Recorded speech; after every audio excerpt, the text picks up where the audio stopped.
ఉపన్యాసాన్ని ముగిస్తా అధ్యక్ష. Only 1 minute అధ్యక్ష.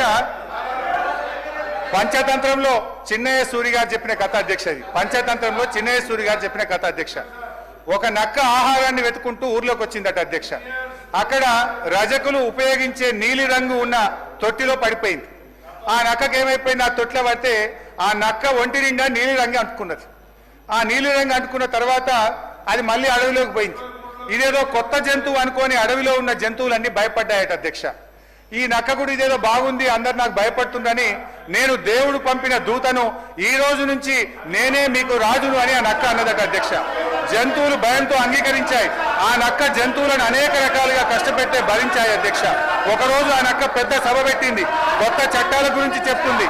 అంతలోనే పెద్ద వర్షం పడి ఆ నక్క అంటిన నీలి రంగంతా కరిగిపోయింది. నక్క నిజస్వరూపం బయటపడ్డది.